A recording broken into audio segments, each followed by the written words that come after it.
नमस्ते साथियों, स्वागत है आपके अपने चैनल राज एग्ज़ाम हब पर। अगर आप बीटीसी एग्ज़ाम 2026 की तैयारी कर रहे हैं तो ये क्लास आपके लिए बहुत महत्वपूर्ण है। आज हम इस क्लास में शिक्षण अभिरुचि के महत्वपूर्ण 50 प्रश्नों के बारे में चर्चा करेंगे। ये क्वेश्चन बहुत महत्वपूर्ण है, तो क्लास को पूरी देखिएगा व एक एक क्वेश्चन को ध्यान से समझिएगा। बहुत महत्वपूर्ण क्वेश्चन ये। तो आइए ज़्यादा बातें न करते हुए क्लास को शुरू करते हैं। तो शिक्षक का प्राथमिक दायित्व क्या है? तो इनमें से कौन सा शिक्षक का प्राथमिक दायित्व है? अनुशासन बनाए रखना, छात्रों का सर्वांगीण विकास करना, पाठ्यक्रम पूरा करना या फिर परीक्षा में अच्छे अंक दिलाना। तो शिक्षक का प्राथमिक दायित्व कौन सा इनमें से? तो शिक्षक का प्राथमिक दायित्व है छात्रों का सर्वांगीण विकास करना। क्या? छात्रों का सर्वांगीण विकास करना शिक्षक का प्राथमिक दायित्व है। कक्षा में प्रभावी शिक्षण के लिए सबसे महत्वपूर्ण क्या है? तो कक्षा के अंदर प्रभावी शिक्षण के लिए सबसे महत्वपूर्ण क्या है? शिक्षक का कड़ा अनुशासन, विषय वस्तु का ज्ञान, छात्रों की सक्रिय भागीदारी या फिर श्याम पट्ट का सजावटी उपयोग। तो कक्षा में प्रभावी शिक्षण के लिए सबसे महत्वपूर्ण है छात्रों का सक्रिय भागीदारी, अर्थात छात्रों की सक्रिय रूप से भागीदारी होनी चाहिए शिक्षण के अंदर। अगला, यदि कोई छात्र आपकी कक्षा में लगातार अनुपस्थित रहता है तो आप क्या करेंगे? उसे परीक्षा में बैठने नहीं देंगे, प्रधानाचार्य से शिकायत करेंगे, अनुपस्थिति का मूल कारण जानने का प्रयास करेंगे या उस पर कोई ध्यान नहीं देंगे। तो यदि कोई छात्र आपकी कक्षा में लगातार अनुपस्थित रहता है तो आप अनुपस्थिति का मूल कारण जानने का प्रयास करेंगे। कौन सा? Option number C. एक अच्छे शिक्षक का सबसे महत्वपूर्ण गुण कौन सा है? तो एक अच्छे शिक्षक का महत्वपूर्ण गुण कौन सा है? आकर्षक व्यक्तित्व, सख्त स्वभाव, राजनीतिक संपर्क या फिर छात्रों के प्रति सहानुभूति और धैर्य। तो एक अच्छे शिक्षक का सबसे महत्वपूर्ण गुण है छात्रों के प्रति सहानुभूति और धैर्य। यही शिक्षक का महत्वपूर्ण गुण है। शिक्षा का मुख्य उद्देश्य क्या होना चाहिए? तो शिक्षा का मुख्य उद्देश्य क्या होना चाहिए? अच्छी नौकरी प्राप्त करना, केवल साक्षर बनाना, स्वतंत्र सोच और तार्किक क्षमता का विकास करना या समाज में रुतबा बढ़ाना। तो शिक्षा का मुख्य उद्देश्य क्या होना चाहिए आपके हिसाब से? तो शिक्षा का मुख्य उद्देश्य होना चाहिए स्वतंत्र सोच और तार्किक क्षमता का विकास। क्या? स्वतंत्र सोच और तार्किक क्षमता का विकास, यह शिक्षा का मूल उद्देश्य होना चाहिए। बच्चों में नैतिक मूल्यों का विकास करने का सबसे अच्छा तरीका क्या है? तो निम्नलिखित में से बच्चों में नैतिक मूल्यों का विकास करने का सबसे अच्छा तरीका क्या है? उन्हें नैतिक कहानियाँ सुनाना, शिक्षक का स्वयं का आदर्श आचरण प्रस्तुत करना या अनुशासन के लिए कठोर दंड देना या फिर रोजाना उपदेश देना। तो बच्चों में नैतिक मूल्यों का विकास करने के लिए सबसे अच्छा तरीका है शिक्षक ना स्वयं का आदर्श आचरण प्रस्तुत करे। क्या? कोई शिक्षक है वो बच्चों के सामने स्वयं का आदर्श आचरण प्रस्तुत करे तो उससे बच्चे उनके अंदर नैतिक मूल्यों का विकास होगा। कक्षा में एक अच्छा संप्रेषण कैसा होना चाहिए? शिक्षक केंद्रित, पुस्तक केंद्रित, द्विपक्षीय या एक तरफा? तो कक्षा के अंदर एक अच्छा संप्रेषण द्विपक्षीय होना चाहिए, अर्थात दोनों ही पक्ष को अपनी अपनी बात कहने का मौका मिलना चाहिए। द्विपक्षीय संप्रेषण होना चाहिए, ये संप्रेषण का एक अच्छा तरीका है। यदि कोई छात्र कक्षा में बीच में कोई प्रश्न पूछता है तो शिक्षक को क्या करना चाहिए? अब मान लो कोई बच्चा बीच कक्षा के अंदर आप प्रश्न पूछता है तो आप क्या करेंगे? उसे डांट कर बैठाना देना चाहिए, उसके प्रश्न को अनदेखा कर देना चाहिए, उसे प्रोत्साहित करना चाहिए और उत्तर देना चाहिए। कक्षा के बाद अकेले में मिलने को कहना चाहिए। तो यदि कोई छात्र बीच में कक्षा के बीच में कोई प्रश्न पूछता है तो शिक्षक को क्या करना चाहिए? तो शिक्षक को करना चाहिए उसे प्रोत्साहित करना चाहिए। क्या? शिक्षक को उसे प्रोत्साहित करना चाहिए और उत्तर देना चाहिए, अर्थात शिक्षक को उसे प्रोत्साहित करना चाहिए और उसके क्वेश्चन का उत्तर देना चाहिए। प्राथमिक स्तर पर शिक्षा का माध्यम क्या होना चाहिए? तो प्राथमिक स्तर पर शिक्षा का माध्यम क्या होना चाहिए? केवल अंग्रेजी भाषा, मातृभाषा, विदेशी भाषा या फिर संस्कृत? तो जो प्राथमिक स्तर होती है अर्थात 5वीं कक्षा तक शिक्षा का माध्यम होना चाहिए मातृभाषा, मदर टंग। तो प्राथमिक स्तर अर्थात 5वीं क्लास तक ना मातृभाषा में शिक्षा देनी चाहिए। तो शिक्षा का माध्यम किस होना चाहिए? मातृभाषा के आधार पर। एक शिक्षक के रूप में आप किस बात को सबसे अधिक महत्व देंगे? तो निम्नलिखित में से किसे आप शिक्षक के रूप में महत्व देंगे? छात्रों की परीक्षा में पास होने की दर, छात्रों में वैज्ञानिक दृष्टिकोण और तार्किक सोच का विकास, समय पर पाठ्यक्रम पूरा करना या स्कूल का कठोर अनुशासन। तो एक शिक्षक के रूप में आपको करना चाहिए छात्रों में वैज्ञानिक दृष्टिकोण और तार्किक सोच का विकास करना चाहिए। क्या? ऑप्शन नंबर बी, छात्रों में वैज्ञानिक दृष्टिकोण और तार्किक सोच का विकास करना चाहिए आपको एक शिक्षक होने के नाते। यदि छात्र गृह कार्य नहीं करता है तो आप क्या करेंगे? उसे कठोर दंड देंगे, माता पिता को बुलाएंगे, कारण जानने का प्रयास करेंगे और मदद करेंगे, कक्षा से बाहर निकाल देंगे। तो यदि कोई छात्र गृह कार्य नहीं करता है तो आपको पहले उसके कारण जानने का प्रयास करना चाहिए और उसकी मदद करनी चाहिए। अगला, कक्षा में शोर हो रहा है तो शिक्षक को, मान लो कक्षा में शोर हो रहा है तो शिक्षक को क्या करना चाहिए? जोर से चिल्लाना चाहिए, छात्रों को मारना चाहिए, कुछ देर शांत खड़े रहकर छात्रों को देखना चाहिए या कक्षा छोड़कर चले जाना चाहिए। तो मान लो कक्षा में शोर हो रहा है तो शिक्षक को कुछ देर शांत खड़े रहकर छात्रों को देखना चाहिए और शोर होने का कारण के बारे में जानना चाहिए। छात्रों में खेल कूद का विकास क्यों आवश्यक है? तो छात्रों में खेल कूद का विकास क्यों आवश्यक है? समय बिताने के लिए, शारीरिक और मानसिक विकास के लिए, स्कूल का नाम रोशन करने के लिए या फिर पढ़ाई से ब्रेक के लिए। तो छात्रों में खेल कूद का विकास होना चाहिए शारीरिक और मानसिक विकास के लिए। क्या? शारीरिक और मानसिक विकास के लिए खेल कूद का विकास होना आवश्यक है। एक सफल शिक्षक वही है जो, तो एक सफल शिक्षक कौन है? जो अच्छे कपड़े पहनता हो, कठोर हो, छात्रों की प्रगति के प्रति सजग हो, सिर्फ अपनी विषय वस्तु पर जानता हो, अर्थात अपनी विषय वस्तु जानता हो। तो एक सफल शिक्षक वही होता है जो, क्या? तो याद रखना, एक सफल शिक्षक वही है जो छात्रों की प्रगति पर, क्या? छात्रों की प्रगति के प्रति सजग हो। कक्षा का वातावरण कैसा होना चाहिए? तो कक्षा का वातावरण कैसा होना चाहिए? शांत, डरावना, प्रजातांत्रिक और मित्रवत या शिक्षक के पूर्ण नियंत्रण में। तो एक कक्षा का वातावरण, एक अनुचित अच्छी कक्षा का वातावरण प्रजातांत्रिक और मित्रवत होना चाहिए। तो एक अच्छी कक्षा का वातावरण होना चाहिए प्रजातांत्रिक और मित्रवत। मूल्यांकन का उद्देश्य क्या है? पास फेल करना, छात्रों की कमियों को जानकर शिक्षण में सुधार करना, छात्रों को डराना या माता पिता को रिपोर्ट देना। तो मूल्यांकन का मुख्य उद्देश्य क्या है? क्या है मूल्यांकन का उद्देश्य? मूल्यांकन अर्थात इवेल्यूशन। तो इवेल्यूशन अर्थात मूल्यांकन का उद्देश्य है छात्रों की कमियों को जानकर शिक्षण में सुधार करना। क्या है? छात्रों की कमियों को जानकर शिक्षण में सुधार करना। प्रतिभाशाली छात्र की पहचान कैसे होती है? तो प्रतिभाशाली छात्र होता है तो उस प्रतिभाशाली छात्र की पहचान कैसे होती है? अच्छे कपड़ों से होती है, शारीरिक बल से होती है, उसकी जिज्ञासा और तार्किक क्षमता के आधार पर होती है, उसके शांत रहने से होती है। तो एक प्रतिभाशाली छात्र की पहचान उसकी जिज्ञासा और तार्किक क्षमता के आधार पर होती है। उसकी जिज्ञासा कि वो उस नई चीज़ जानने के प्रति कैसे जिज्ञासु रखता है और उसकी तार्किक क्षमता कैसी है। अगला, यदि कक्षा में कोई छात्र आपसे प्रश्न पूछता है जिसका उत्तर आपको नहीं पता तो आप क्या करेंगे? उसे डांट देंगे, गलत उत्तर दे देंगे, कहेंगे कि कल पढ़कर बताएंगे या प्रश्न को अनदेखा कर देंगे। तो मान लो आपको कोई छात्र प्रश्न पूछता है जिसका जवाब आपको नहीं आता है तो आप क्या करेंगे? आप उसे कहेंगे कि कल पढ़कर बताएंगे, लेकिन उस बच्चे को उस क्वेश्चन का आंसर, प्रश्न का आंसर ज़रूर देंगे। ऐसा नहीं है कि उसे डांट देंगे या उसको गलत उत्तर दे देंगे, नहीं, बच्चे को अच्छी चीज़ जानकर, क्या, अगर मान लो कोई छात्र आपको प्रश्न पूछता है तो आप उसके प्रश्न के उत्तर के बारे में जांचेंगे, कहेंगे कि अगर आपको पता नहीं है तो उसे कहेंगे कि कल पढ़कर बताएंगे, आंसर उसका जानने के प्रयास करेंगे और छात्र का क्वेश्चन का जवाब देंगे। शिक्षण क्या है? तो शिक्षण क्या है? एक नौकरी है, एक कला और विज्ञान है, केवल ज्ञान देना है या एक व्यवसाय है। तो जो शिक्षक होता है वो शिक्षण होता है। शिक्षण एक कला भी है और एक विज्ञान भी है। याद रखना, शिक्षण कला और विज्ञान दोनों है। समावेशी शिक्षा का अर्थ क्या है? तो समावेशी शिक्षा का अर्थ क्या है?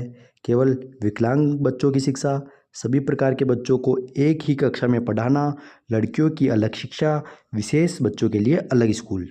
तो समावेशी शिक्षा कैसी है? तो समावेशी शिक्षा अर्थात सभी प्रकार के बच्चों को एक ही कक्षा में पढ़ाना, समावेशी सबको एक साथ। तो सभी प्रकार के बच्चों को एक ही कक्षा में पढ़ाना, क्या सभी प्रकार के बच्चों को एक ही कक्षा में पढ़ाना समावेशी शिक्षा कहलाता है। बच्चों को सजा देना, तो बच्चों को सजा देना क्या है, बच्चों को सजा देना जरूरी है, रोज की प्रक्रिया होनी चाहिए, शिक्षण में अंतिम और सुधारात्मक विकल्प होना चाहिए और कभी नहीं होना चाहिए। तो बच्चों को सजा देनी चाहिए, तो पहले तो बच्चों को सजा देने की जरूरत नहीं होती, लेकिन बच्चों को सजा देने की बात आए तो शिक्षण में अंतिम रूप में या सुधारात्मक विकास होने के लिए कोई सजा देनी हो तो उसे ऐसी सजा नहीं देनी है जिससे वो शारीरिक और मानसिक रूप से पिछड़ा हो, अर्थात उसे शारीरिक और मानसिक रूप से उसकी परेशानी हो। तो बच्चों को ऐसी सजा देनी चाहिए जिससे शिक्षण में अंतिम या सुधारात्मक विकल्प के रूप में होनी चाहिए, जिससे छात्र को न तो शारीरिक और न मानसिक नुकसान हो, ऐसी सजा देनी चाहिए।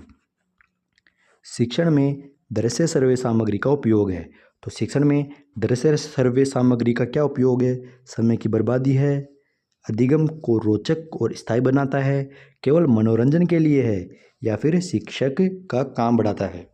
तो शिक्षण के अंदर दृश्य सर्वे सामग्री का उपयोग क्या है, तो शिक्षण में दृश्य सर्वे सामग्री का उपयोग है अधिगम को रोचक और स्थायी बनाता है, अर्थात जो दृश्य सर्वे सामग्री है ना, ये अधिगम में रोचकता बढ़ाता है और स्थायी बनाता है अधिगम को। पाठ योजना बनाना क्यों जरूरी है, एक शिक्षक के लिए पाठ योजना बनाना क्यों जरूरी है, शिक्षण को व्यवस्थित और उद्देश्यपूर्ण बनाने के लिए, प्रधानाचार्य को दिखाने के लिए, छात्रों को डराने के लिए या समय काटने के लिए। तो एक शिक्षक को पाठ योजना बनाना क्यों जरूरी है, तो एक शिक्षक को पाठ योजना बनाना चाहिए, क्यों, शिक्षण को व्यवस्थित और उद्देश्यपूर्ण बनाने के लिए, क्या शिक्षण को व्यवस्थित और उद्देश्यपूर्ण बनाने के लिए एक शिक्षक को पाठ योजना बनानी चाहिए। शिक्षक छात्र संबंध कैसा होना चाहिए, तो शिक्षक और छात्र का संबंध कैसा होना चाहिए, मालिक नौकर जैसा, पिता पुत्र जैसा, मित्रवत या मार्गदर्शक, केवल पेशेवर। तो जो शिक्षक और छात्र का संबंध है वह मित्रवत और मार्गदर्शक होना चाहिए। कैसा होना चाहिए शिक्षक और छात्र का संबंध, मित्रवत और मार्गदर्शक।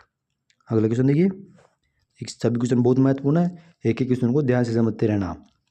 कक्षा में पढ़ाई में पिछड़े हुए बच्चों के लिए क्या करना चाहिए, तो कक्षा में पढ़ाई में पिछड़े हुए बच्चों के लिए क्या करना चाहिए, उन्हें उनके हाल पर छोड़ देना चाहिए, उपचारात्मक शिक्षण की व्यवस्था करनी चाहिए, उन्हें डांटना चाहिए या उन्हें फेल कर देना चाहिए।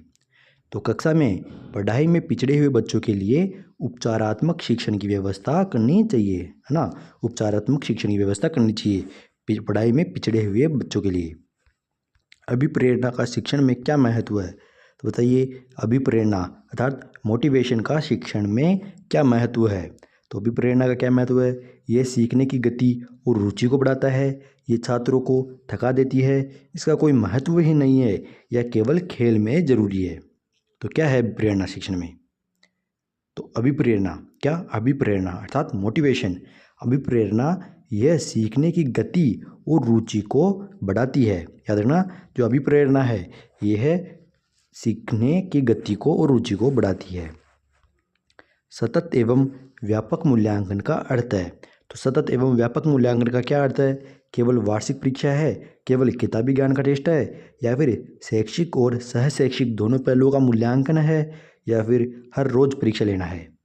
तो क्या है सतत एवं व्यापक मूल्यांकन का अर्थ, तो सतत एवं व्यापक मूल्यांकन अर्थात CCE का अर्थ है शैक्षिक और सह शैक्षिक दोनों पहलुओं का मूल्यांकन। क्या है, शैक्षिक और सह शैक्षिक दोनों पहलुओं का मूल्यांकन ही सतत एवं व्यापक मूल्यांकन का अर्थ है।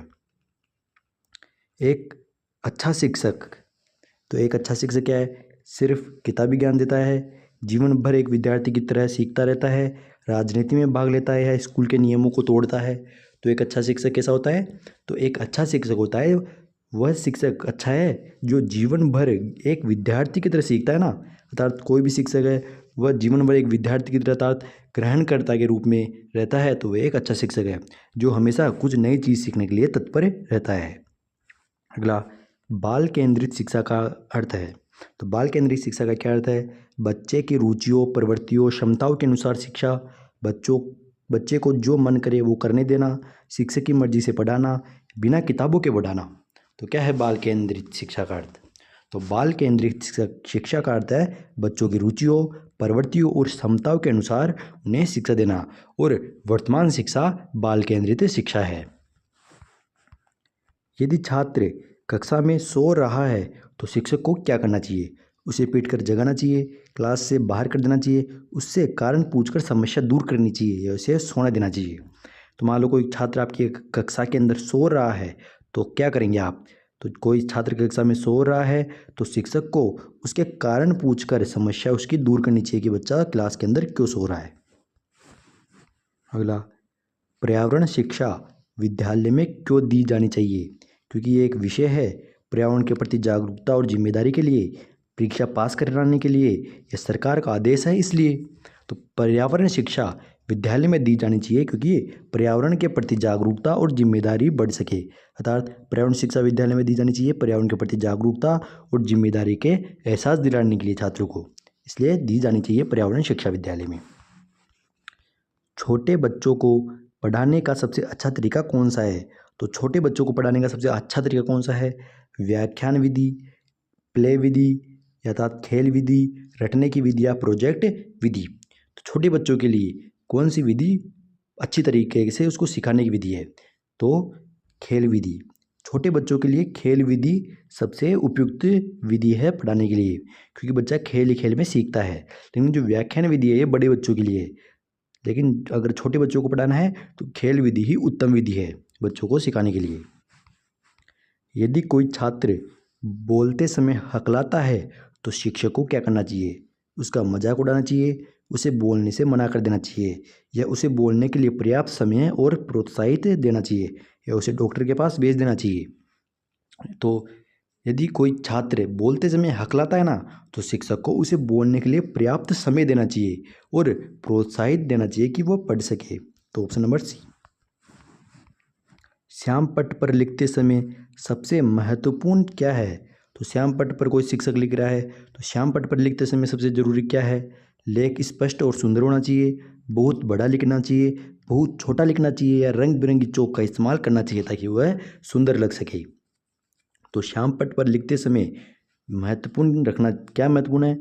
तो श्याम पट्ट पर लिखते समय ध्यान रखना चाहिए लेख स्पष्ट हो और सुंदर हो ताकि बच्चे को समझ आ सके कि क्या लिखा हुआ है। तो लेख स्पष्ट और सुंदर होना चाहिए श्याम पट्ट पर लिखते समय। परीक्षा कक्ष में एक शिक्षक का व्यवहार कैसा होना चाहिए? बहुत सख्त, निष्पक्ष और सहयोगी, छात्रों की नकल में मदद करने वाला, या सिर्फ कुर्सी पर बैठे रहने वाला? तो परीक्षा कक्ष के अंदर शिक्षक का व्यवहार होना चाहिए निष्पक्ष और सहयोगी। कैसा होना चाहिए? परीक्षा कक्ष के अंदर निष्पक्ष और सहयोगी होना चाहिए। एक शिक्षक को समाज में सम्मान कैसे मिलेगा? तो एक शिक्षक को समाज में सम्मान कैसे मिलेगा?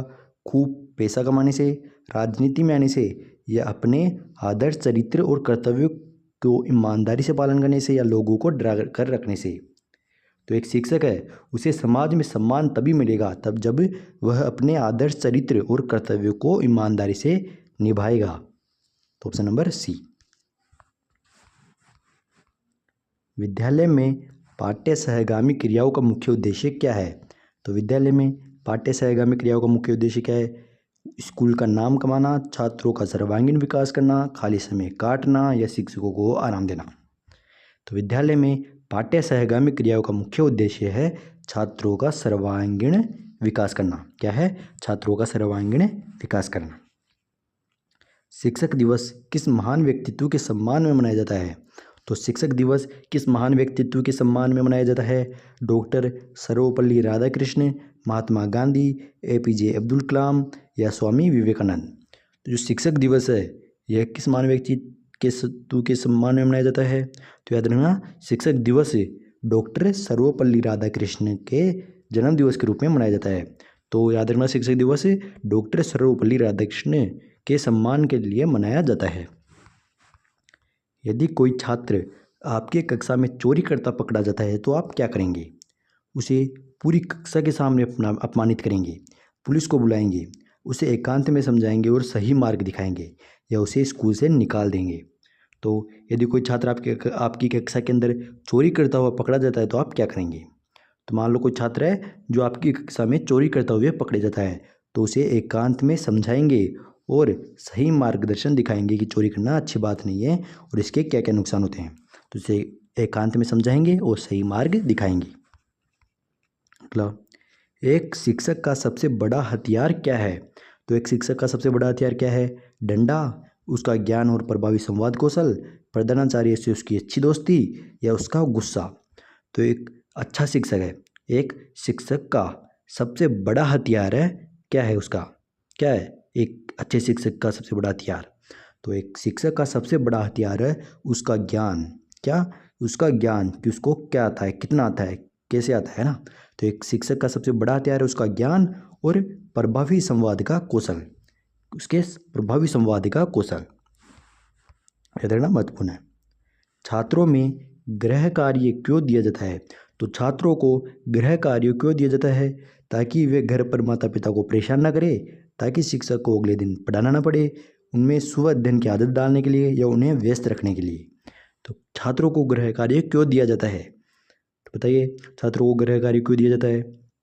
तो छात्रों को गृह कार्य दिया जाता है ताकि उनमें स्व अध्ययन की आदत डाल सके। क्यों दिया जाता है छात्रों को गृह कार्य? तो याद रखना, छात्रों को गृह कार्य दिया जाता है क्योंकि वह उनमें स्वयं अध्ययन की, क्या, उनमें स्वयं अध्ययन की आदत डालने के लिए, उनमें स्व अध्ययन की आदत डालने के लिए छात्रों को गृह कार्य दिया जाता है। अगला क्वेश्चन देखिए, नई चीज़ें सीखने के लिए शिक्षक को क्या करना चाहिए? तो नई चीज़ें सीखने के लिए शिक्षक को क्या करना चाहिए? हमेशा जिज्ञासु रहना चाहिए और किताबें या पत्रिकाएं पढ़नी चाहिए। सिर्फ पुराने नोट्स पर निर्भर रहना चाहिए। बच्चों को सिखाना चाहिए, कुछ नया सीखने की आवश्यकता ही नहीं है। तो एक नई चीज़ें सीखने के लिए शिक्षक को क्या करना चाहिए? तो नई चीज़ें सीखने के लिए शिक्षक को हमेशा जिज्ञासु रहना चाहिए। जिज्ञासु रहनी चाहिए हर चीज़ को, नई चीज़ को सीखने के लिए, और किताबें पत्रिकाएं पढ़नी चाहिए। कक्षा में अनुशासनहीनता, कक्षा में अनुशासनहीनता का मुख्य कारण क्या है? तो कक्षा में अनुशासनहीनता का मुख्य कारण क्या हो सकता है? छात्रों का स्वभाव, शिक्षण का नीरस और अप्रभावी होना, स्कूल की इमारत का खराब होना, या मौसम का खराब होना। तो बताइए, कक्षा में अनुशासनहीनता का मुख्य कारण क्या हो सकता है? तो कक्षा के अंदर अनुशासनहीनता का मुख्य कारण हो सकता है शिक्षण का नीरस होना और अप्रभावी होना। क्या है? शिक्षण का नीरस और अप्रभावी होना। एक बच्चे के लिए सबसे पहली पाठशाला कौन सी होती है? तो एक बच्चे के लिए सबसे पहली पाठशाला कौन सी होती है? उसका परिवार होता है, उसका मोहल्ला होता है, उसका प्ले स्कूल होता है, या उसका राज्य होता है? तो बताइए, एक बच्चे के लिए सबसे पहली पाठशाला कौन सी होती है? तो उसका परिवार। किसी भी बच्चे का परिवार उसकी प्रथम पाठशाला है। तो याद रखना, उस किसी भी बच्चे के लिए सबसे पहली पाठशाला होती है उसका परिवार, और प्रथम अध्यापिका होती है उसकी माँ। अच्छे शिक्षण की असली पहचान क्या है? तो अच्छे शिक्षण की असली पहचान क्या है? कक्षा में एकदम सन्नाटा होना चाहिए, शिक्षक का जोर से बोलना, छात्रों की सफलता और उनके व्यवहार में सकारात्मक बदलाव, या फिर स्कूल का 100% रिजल्ट आना। तो अच्छे शिक्षण की असली पहचान क्या है इनमें से? बताइए, अच्छे शिक्षण की असली पहचान क्या है?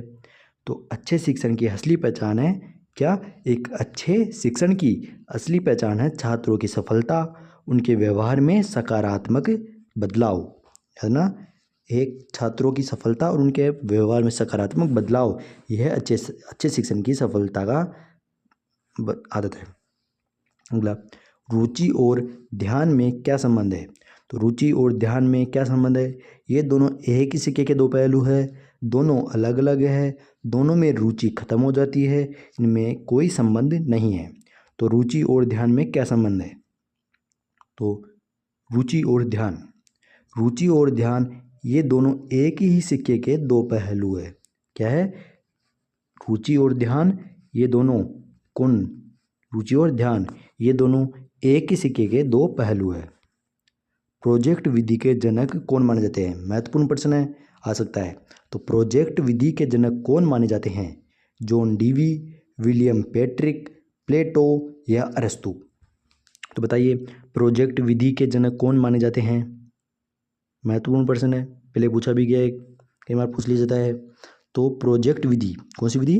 प्रोजेक्ट विधि के जनक विलियम पेट्रिक है। कौन है? विलियम पेट्रिक प्रोजेक्ट विधि के जनक माने जाते हैं। याद रखना, महत्वपूर्ण है।